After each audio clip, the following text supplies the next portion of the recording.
بسم الله الرحمن الرحيم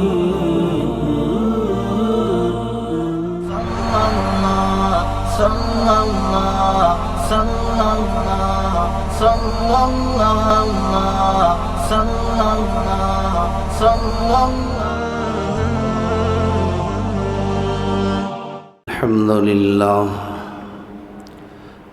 الحمد لله الذي خلق الأرض والسماوات العلى. الحمد لله الذي على العرش استوى. الحمد لله الذي له ما في السماوات وما في الأرض وما بينهما وما تحت الثرى. أما بعد فأعوذ بالله من الشيطان الرجيم. بسم الله الرحمن الرحيم. في جنات يتساءلون عن المجرمين ما سلككم في سقر. قالوا لم نك من المصلين ولم نك نطعم المسكين وكنا نخوض مع الخائضين وكنا نكذب بيوم الدين. صدق الله العظيم.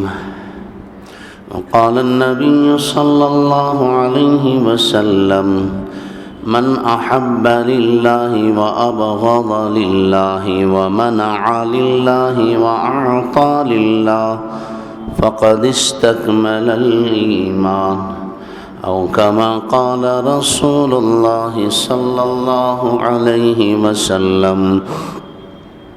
اللهم صل على محمد وعلى آل محمد وبارك وسلم.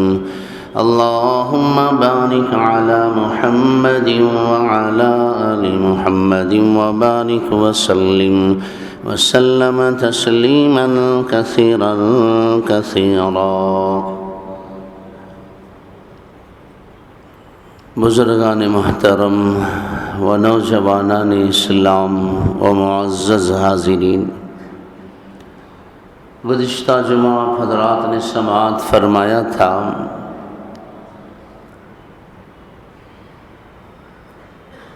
کہ جب جنتی لوگ جہنمی لوگوں کو جہنم میں سخت ترین عذاب میں مبتلا دیکھیں گے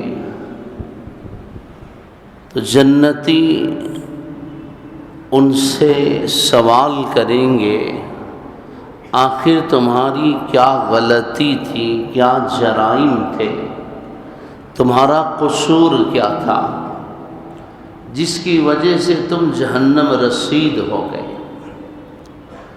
تو جہنمی اپنی 4 بڑی غلطیوں کا ذکر کریں گے، اعتراف کریں گے کہ ہمارے اندر یہ 4 برائیاں تھیں، 4 غلطیاں تھیں، ان 4 غلطیوں نے ہمیں جہنم میں پہنچا دیا۔ ہمارا پہلا جرم: قالوا لم نک من المصلین، ہم کبھی نماز نہیں پڑھتے تھے۔ نماز اللہ کا حق ہے، مذہب اسلام کا سب سے بڑا حکم اور عمل ہے، اسلام کی بنیاد ہے۔ ہم نے اسلام کے اتنے بڑے عمل کو ڈھا دیا اور چھوڑ دیا، اللہ کے حق کو ہم نے ضائع کر دیا۔ ہمارے اس بڑے جرم نے ہمیں جہنم رسید کر دیا۔ ہمارا دوسرا جرم یہ تھا: وَلَمْ نَكُ نُطْعِمُ الْمِسْكِينَ، ہم غریبوں پر رحم نہیں کرتے تھے، ہم کسی مسکین کو ایک وقت کا کھانا نہیں کھلاتے تھے، بیکار اور فضول رسموں میں اپنی دولت کو لٹا دیتے، فضول خرچی اور اسراف کیا کرتے تھے، لیکن کسی غریب کا تڑپنا، کسی بیمار کا کراہنا، کسی مجبور انسان کا پریشان ہونا ہمیں ہمارے دل کو نرم نہیں کرتا تھا۔ کسی کی غربت اور مجبوری کو دیکھ کر ہم رحم نہیں کھاتے تھے۔ میں نے گزشتہ جمعہ بڑی تفصیل کے ساتھ اس پر روشنی ڈالی۔ میرے محترم بھائیوں، کبھی اس حقیقت کو نہ بھولنا کہ ہم اس دنیا میں جو آئے تھے تو خالی ہاتھ آئے تھے اور ننگے آئے تھے۔ ہمارے پاس کچھ نہیں تھا۔ کسی اور نے ہمیں کھانا کھلایا، کسی اور نے ہمیں کپڑا پہنایا۔ آج ہمارے پاس جو کچھ بھی ہے، دولت کی شکل میں، روپیے کی شکل میں، جائیداد کی شکل میں، اس حقیقت کو نہ بھولنا کہ یہ اللہ کا دیا ہوا مال ہے، اللہ کی دی ہوئی نعمت ہے۔ اللہ تعالیٰ فرماتے ہیں وَأَمَّا السَّائِلَ فَلَا تَنْهَرْ، اللہ نے جو مال تم کو دیا ہے، جو دولت اللہ نے تمہیں عطا فرمائی ہے، یہ صرف اس لیے نہیں کہ خود اچھا کھا لو، اچھا پہن لو، خوشحال اور عیش و عشرت کی زندگی گزارتے ہوئے مر جاؤ، بلکہ اللہ نے حکم دیا یا ایھا الذین آمنوا انفقوا مما رزقناکم واما السائل فلا تنہر یا ایھا الذین آمنوا لا تلہکم اموالکم وانفقوا مما رزقناکم من قبل ان یأتی احدکم الموت، اللہ نے ترغیب دی من ذا الذی یقرض اللہ قرضا حسنا، کہ تمہاری دولت میں میرے غریب اور مجبور بندوں کا بھی حق ہے۔ جب میرے بندے اپنے تقاضے اور ضروریات لے کر تمہارے سامنے آئیں تو ان کو انکار نہ کرو، ان کو جھڑکو نہیں، ان کو مایوس کر کے خالی ہاتھ نہ بھیجو۔ میں نے تمہیں انسان بنایا ہے، تمہارے اندر انس رکھا ہے، میں نے تمہیں اشرف المخلوق بنایا ہے، ایک دوسرے کے تم ہمدرد بنو، رفیق بنو، خیر خواہ بنو، ایک دوسرے کی مدد کرنے والے بنو۔ میرے محترم بھائیوں، آج ہم مسلمانوں کی دولت کا صحیح استعمال ہوتا، اللہ کی قسم آج قوم کا کوئی بچہ غربت کی وجہ سے تعلیم کو ترک کرنے پر مجبور نہ ہوتا۔ آج مسلمانوں نے اپنی دولت کا صحیح استعمال کیا ہوتا، آج مسلمان واقعتاً خیر خواہ اور ہمدرد ہوتے، آج مسلمانوں کے اندر حقیقت میں قوم و ملت کی ہمدردی اور خیر خواہی ہوتی۔ اللہ کی قسم کوئی مسلمان بچی کسی غیر کا ہاتھ تھام کر نہ جاتی۔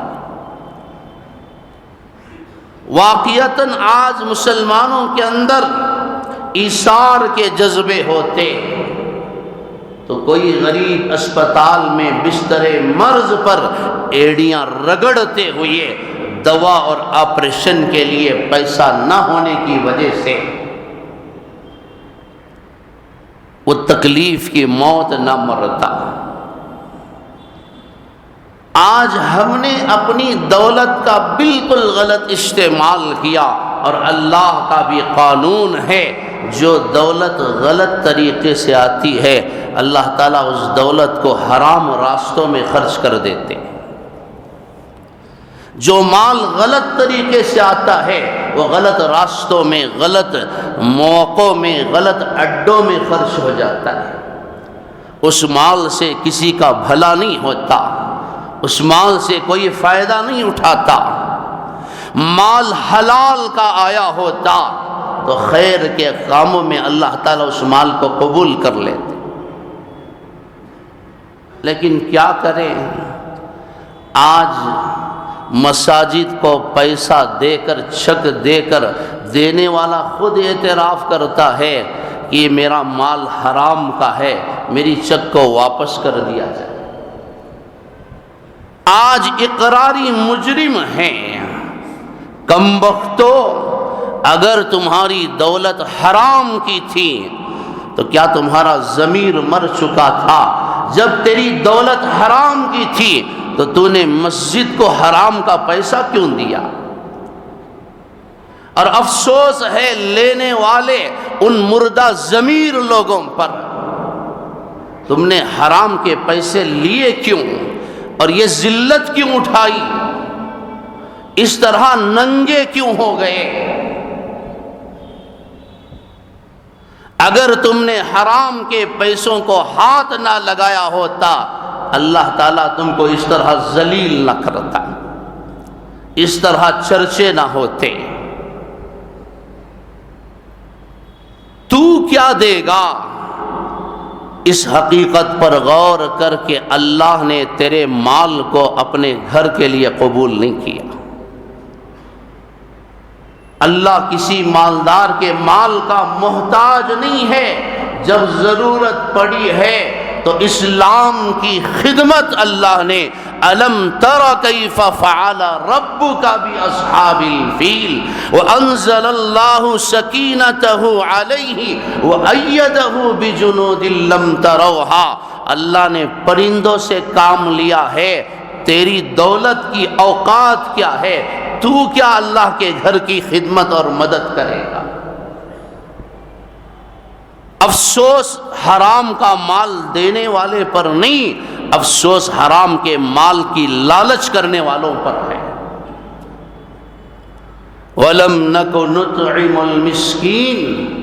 اگر تیرا مال حلال کا ہوتا تو اللہ تعالیٰ تیرے مال کو خیر کے کاموں میں، قوم و ملت کی تعمیر میں، غربا کی مدد میں اور اللہ کے گھر کی ضروریات میں قبول کر لیتا.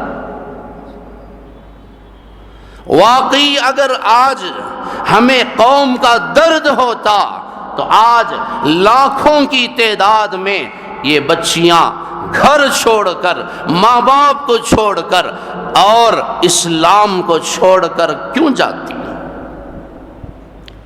حیرت ہوتی ہے. ہم اس نبی کا کلمہ پڑھتے ہیں جس نے اپنی تو اپنی، کافر کی بیٹی کا بھی عزت اور اس کی عزت کا خیال فرمایا تھا. آج ہمیں اپنی سگی بیٹیوں اور بہنوں کی عزت کا اتنا احساس نہیں جتنا کہ ہمارے نبی، ہمارے آقا نے کافر کی، یہودیوں کی بیٹیوں کی عزت کی فکر فرمائی تھی. تاریخ کبھی اس واقعے کو بھلا نہیں سکتی، فراموش نہیں کر سکتی. حضور اکرم صلی اللہ علیہ وسلم کی خدمت میں مال غنیمت کو لایا گیا. ایک غزوے میں اللہ تعالیٰ نے مسلمانوں کو فتح اور کامیابی عطا فرمائی. مال غنیمت مسجد نبوی کے صحن میں جمع کیا گیا اور اتفاق سے چند غلام اور چند عورتیں گرفتار کر کے، قید کر کے رسول اللہ صلی اللہ علیہ وسلم کی خدمت میں لائی گئی. حضور اکرم صلی اللہ علیہ وسلم مسجد نبوی کے منبر و محراب میں تشریف فرما ہے. نگاہ اقدس پڑی، مسجد سے باہر صحن میں ایک نوجوان بچی بیٹھی ہے جس کا سر اور سینہ کھلا ہوا ہے. رسول اللہ صلی اللہ علیہ وسلم نے حضرت بلال حبشی رضی اللہ عنہ کو بلایا. غور کرنا میرے نوجوان بھائیوں، اپنے سر کا عمامہ، اپنے سر کی چادر، اپنے سر کی پگڑی اتار کر بلال کے حوالے فرمایا کہ جا بلال، وہ جو نوجوان بچی مسجد کے باہر بیٹھی ہے اس کے سر اور سینے کو ڈھانک دے، اس کے سر کو اوڑھا دے۔ صحابہ کرام پریشان حیران حاضر ہوئے، یا رسول اللہ صلی اللہ علیہ وسلم یہ لڑکی کوئی معزز اور شریف خاتون نہیں ہے، یہ کوئی معزز مہمان بن کر آپ کی خدمت میں نہیں آئی ہے، یا رسول اللہ صلی اللہ علیہ وسلم یہ تو دشمن اسلام ہے، اللہ اس کے رسول کی باغی ہے، مسلمانوں کو اسلام کو مٹانے کے لیے گھر سے نکلی تھی، اتفاق سے پکڑی گئی اور اسے ہم نے قیدی اور مجرم بنا کر آپ کی خدمت میں حاضر کیا ہے، اسے تو ہم نے میدان جنگ سے گرفتار کر کے لایا ہے، یہ ایک مجرم ہے، قیدی ہے۔ یا رسول اللہ صلی اللہ علیہ وسلم آپ اس کی اتنی عزت افزائی فرماتے ہیں، آپ اس کے سر اور سینے کو ڈھانکنے کا حکم فرماتے ہیں، آپ اسے وہ شرف عطا فرماتے ہیں کہ آپ اپنے سر کا امامہ اتار کر اس کے سر پر ڈھانک رہے ہیں۔ رسول اللہ صلی اللہ علیہ وسلم نے فرمایا جا بلال، اس بچی کے سر اور سینے کو ڈھانک دے، کافر کی بیٹی بھی میری بیٹی ہے،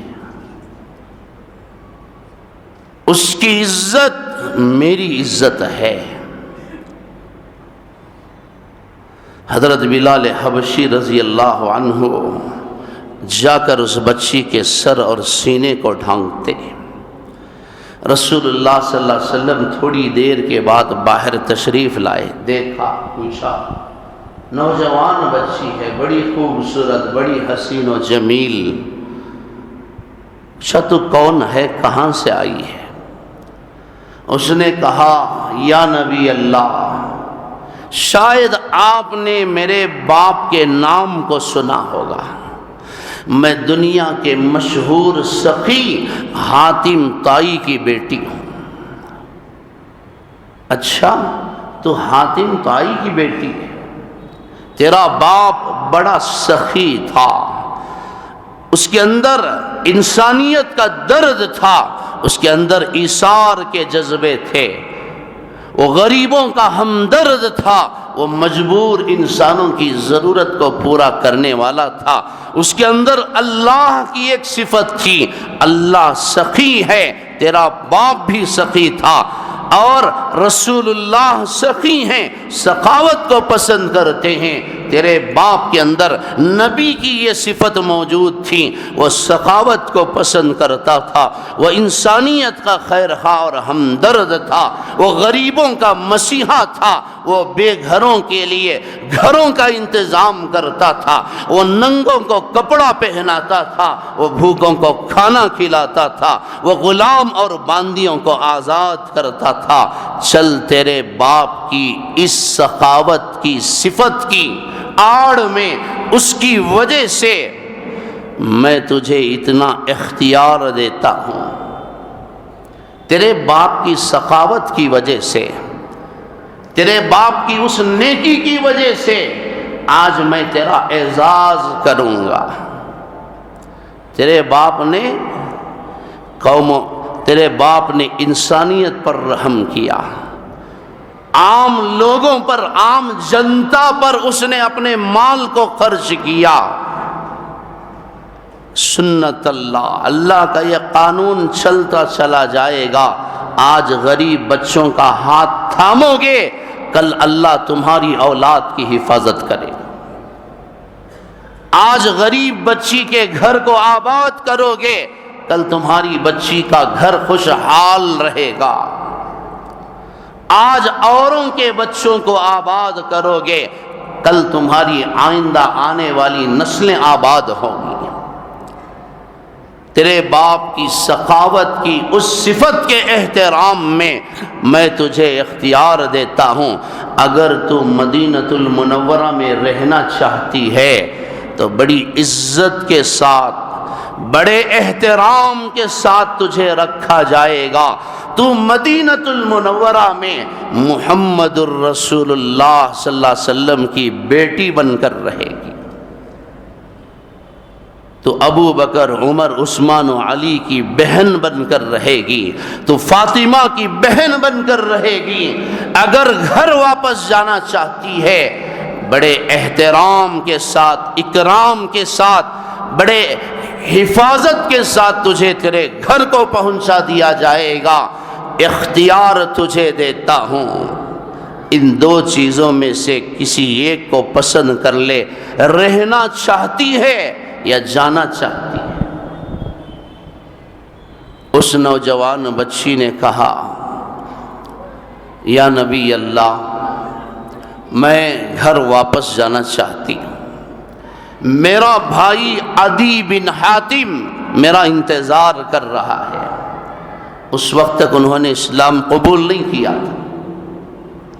رسول اللہ صلی اللہ علیہ وسلم نے 2 صحابہ کرام کو بلایا، اس نوجوان بچی کو ان صحابہ کرام کے حوالے فرمایا، لے جاؤ اس بچی کو، اس کی منزل تک، اس کے مقام تک، اس کے گھر تک محفوظ طریقے سے پہنچا دو۔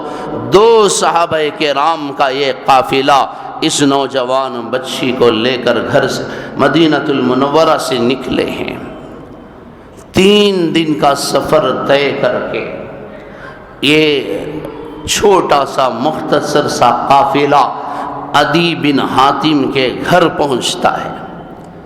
3 دن کا سفر ہے، پیدل سفر ہے، راتوں میں گزر ہوا ہے، ویرانیوں سے اس کا گزر ہوا ہے، صحرا سے یہ قافلہ گزرا ہے۔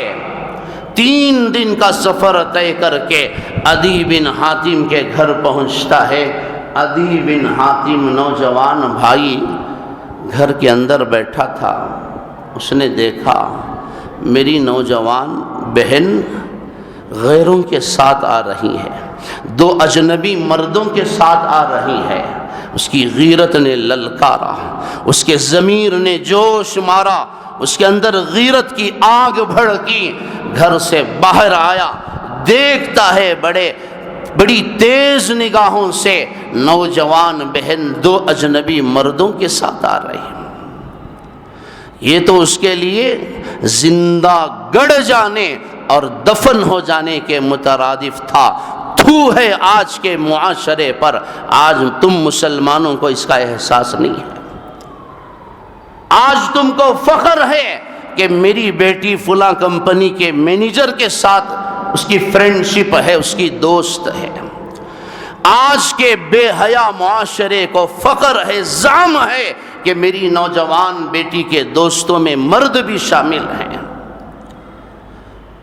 اجنبی اور غیر محرم بلکہ غیر مسلم نوجوانوں کے ساتھ اس کے باہر کے ممالک کے سفر ہوتے ہیں، کمپنی میں یہ کام کرتی ہے، راتیں بھی اس کی گزرتی ہیں، دن بھی اس کا گزرتا ہے، تنہائیوں میں یہ اس کے ساتھ رہتی ہے۔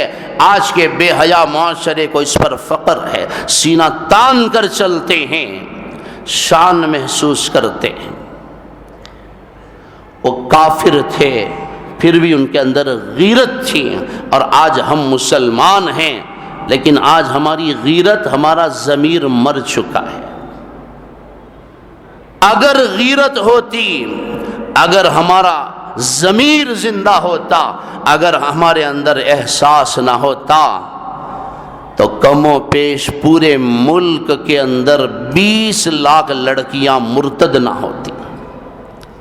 پورے ملک کے اندر یہ تعداد بڑی تیزی سے لاکھوں میں تبدیل ہوتی اور ترقی کرتی جا رہی ہے، لیکن بے حیا، بے غیرت ماں باپ کو، بھائیوں کو اس کا کوئی احساس نہیں ہے۔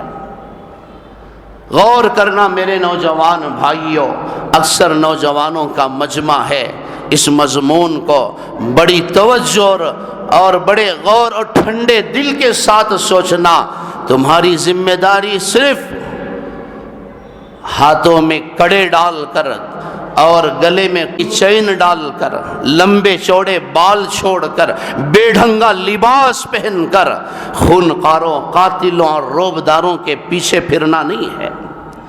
تمہاری ذمہ داری ہوٹلوں کے پاس بیٹھ کر گپ شپ کرنا نہیں ہے، فٹ پاتھوں پر بیٹھ کر وقت گزاری کرنا، لڑکیوں سے چھیڑ خانی کرنا، گاڑیوں کی ویلنگ کرنا، اوروں کے مال پر شان کرنا صرف تمہاری ذمہ داری نہیں ہے۔ آج کے نوجوانوں کا سب سے بڑا فرض یہ ہے کہ آج تم اپنی بہن بیٹیوں کی لٹتی عزتوں کو اور مٹی عصمتوں کو بچاؤ۔ آج یہ تمہارا سب سے بڑا فرض ہے، آج یہ تم سب کی بڑی ذمہ داری ہے۔ ان بچیوں کو بچاؤ جو جیتے جاگتے جہنم میں جا رہی ہیں، ان کی عزت کو، ان کے ایمان کو بچاؤ۔ بیٹی اور بہن کے لانے والے پیسے پر فخر بعد میں کرنا کہ میری بیٹی کی تنخواہ اتنی ہے، اس پیسے پر سینہ بعد میں تاننا۔ تمہیں پتہ نہیں ہے کہ تمہاری بیٹی کی یہ تنخواہ تمہارے سر کو جھکا رہی ہے اور تمہاری بیٹی کے ایمان کا سودا کر رہی ہے۔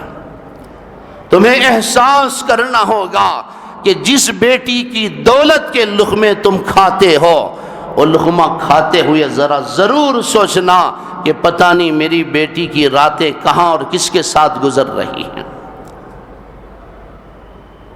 رشتہ آئے تو سب سے پہلے بیٹی کی تنخواہ کا ذکر کرنے کے بجائے بیٹی کی سیرت اور عزت اور عصمت کا ذکر ضرور کرنا، اس کے بارے میں ضرور سوچنا۔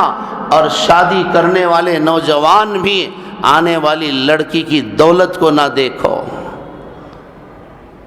بڑی لمبی چوڑی تنخواہیں تو لے لیتی ہیں، پتہ نہیں اس کے پیچھے کیا کیا ہو رہا ہے۔ اللہ سب کی حفاظت فرمائے۔ میں ایک درد کے ساتھ میں عرض کر رہا ہوں، سب ایسے نہیں ہوتے۔ ہر معاشرے میں، ہر شعبے میں، ہر جماعت میں اچھے برے ضرور ہوتے ہیں۔ میرے نوجوان بھائیوں، ذرا دیکھنا عدی بن حاتم کے اس طرز عمل کو۔ وہ باہر آتا ہے اور نوجوان بہن کو دیکھتا ہے، اس کی غیرت جوش میں آتی ہے۔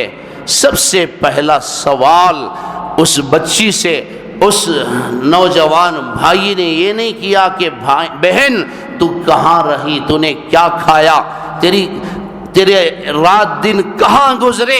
سب سے پہلا سوال نوجوان بھائی کا یہ نہیں تھا۔ اس کا سوال کیا تھا؟ ہمیں بڑی عبرت ہے اس کے اندر، ہمیں احساس دلاتا ہے، ہمارے خوابیدہ ضمیر کو، احساس کو جگاتا ہے۔ اس کافر بھائی کا یہ سوال، اس نے نوجوان بہن سے سوال کیا، میری بہن اتنے دن سے تو لاپتہ رہی، اتنے دن تو گھر سے غائب رہی اور آج اجنبی مردوں کے ساتھ آئی ہے۔ 3 دن کا سفر تو نے طے کیا ہے اور تیرا یہ سفر ان اجنبی مردوں کے ساتھ راتوں میں بھی ہوا ہے، تنہائیوں سے یہ قافلہ گزرا ہے۔ تو اکیلی نوجوان بہن ہے اور یہ 2 نوجوان مرد ہیں، اجنبی مرد ہیں، صحراؤں سے تیرا گزر ہوا ہے۔ ذرا یہ بتا کہ کہیں عزت تو لٹا کر نہیں آئی، کہیں تو نے عصمت کا سودا تو نہیں کیا، کہیں تو نے اپنے پاک دامن کو داغدار تو نہیں کیا۔ سب سے پہلا سوال ایک کافر بھائی نے بہن سے عزت کا کیا ہے۔ کیوں نہ تھوکا جائے آج کے بے حیا نوجوانوں کو؟ آج تمہیں اپنی بہنوں کی لٹتی عزتوں کی کوئی فکر نہیں ہے۔ غیرت ہوتی، احساس ہوتا، کچھ تو خیال ہوتا، آج ہمیں اس کا احساس نہیں ہے۔ اس نوجوان بچی نے کہا، میرے بھائی جلدی نہ کر، عجلت سے کام نہ لے، حقیقت کو جان لے۔ اس نے کہا اچھا تیرے لہجے سے پتہ چلتا ہے شاید تو نے کلمہ پڑھ لیا، تو نے اسلام قبول کر لیا ہو، بتا محمد الرسول اللہ صلی اللہ علیہ وسلم کی خدمت میں تو گئی تھی؟ میں نے سنا ہے جو بھی ان کے دربار میں ان کی خدمت میں جاتا ہے ان سے متاثر ہو کر اپنوں کو چھوڑ دیتا ہے، کلمہ پڑھ لیتا ہے، کہیں تو نے اسلام کو قبول تو نہیں کر لیا؟ بتا محمد صلی اللہ علیہ وسلم نے تیرے ساتھ کیا معاملہ کیا؟ اس نوجوان بچی نے کہا کہ میرے بھائی سن لے اس حقیقت کو، میرا باپ، میرا سگا باپ حاتم میری کیا عزت کرے گا، میرے ساتھ کیا محبت اور شفقت کا معاملہ کرے گا جو محمد الرسول اللہ نے میرے ساتھ محبت کا معاملہ کیا۔ ان کی محبت اور شفقت نے میرے سگے باپ کو بھی پیچھے چھوڑ دیا۔ اچھا یہ اجنبی مرد جو تیرے ساتھ آئے ہیں انہوں نے تیرے ساتھ کیا معاملہ کیا؟ نوجوان بچی نے کہا کہ میرے بھائی تو میرا سگا بھائی ہو کر کیا میری عزت کرے گا، کیا میری حفاظت کرے گا، کیا میری فکر کرے گا جو ان اجنبی نوجوان صحابہ نے میری عزت کی ہے۔ 3 دن تک ان کے ساتھ چلتی رہی، لات و عزیٰ کی قسم دیکھتی رہی، غور کرتی رہی۔ 3 دن تک ایک میرے آگے آگے چلتا ہے، ایک میرے پیچھے پیچھے چلتا ہے، غور کرتی رہی کہ ان 3 دن کی ان ایام میں، اس مدت میں کم سے کم ایک مرتبہ آنکھ اٹھا کر تو مجھے دیکھ لیتے، آنکھ بھی اٹھا کر انہوں نے نہیں دیکھا، تو میرا سگا بھائی میری کیا عزت کرے گا؟ اس نے کہا کہ اب تو مجھے پکا یقین ہو گیا کہ تو اسلام قبول کر چکی ہے، تو کلمہ پڑھ چکی ہے۔ بہن نے کہا کہ نہیں میں نے کلمہ نہیں پڑھا، اسلام قبول نہیں کیا۔